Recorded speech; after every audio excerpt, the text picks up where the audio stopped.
Okay, so what do the Jehovah's Witnesses believe about Jesus? This, after all, is the most important thing with any group. In fact, it's the most important thing about any of us.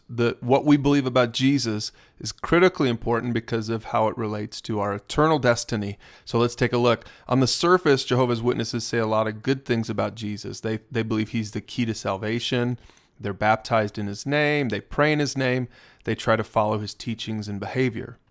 But Jehovah's Witnesses fundamentally differ from traditional Christianity in this: they don't believe that Jesus is God. Now, they do believe that Jesus was created by God, and they believe that Jesus lived in heaven as a spirit person before his birth. They believe that Jesus served as God's spokesman on earth, and they believe that Jesus is Michael the archangel before and after his time here on earth.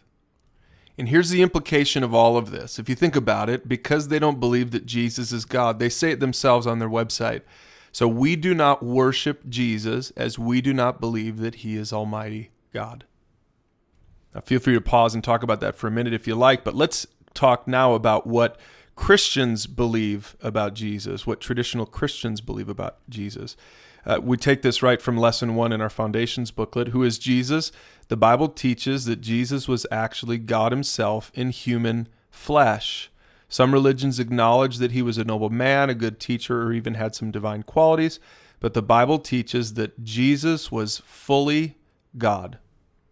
John 1:1 says it like this in the Bible: "In the beginning was the Word, and the Word was with God, and the Word was God." And the Word is speaking about Jesus, and it's saying this: Jesus was God. Jesus is God. Jesus always will be God.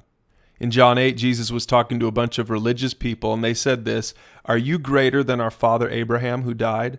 And the prophets died? Who do you make yourself out to be?" And here's his answer. In verse 58, he cuts right to the chase. Jesus says to them, "Truly, truly, I say to you, before Abraham was, I am." Now, when he said "I am," he was basically taking for himself the name of God, the name that they knew God by, Yahweh, and he was saying, "That's who I am." And you see in verse 59, they picked up stones to stone him because they recognized he was claiming to be God. Now, Lesson 1 in Foundations tells us why it's important that we get this right.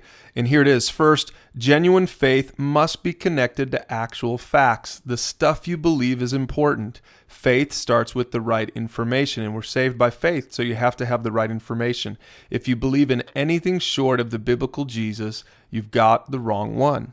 Romans 10:9 says this: "If you declare with your mouth that Jesus is Lord and believe in your heart that God raised him from the dead, you will be saved."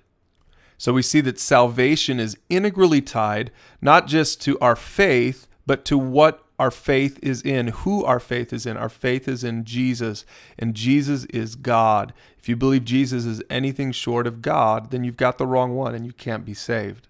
Now, take some time before you go to the next video and review what the Jehovah's Witnesses believe about Jesus, and maybe ask yourself the question: how would my life be different? How would my church be different if I believed this stuff about Jesus?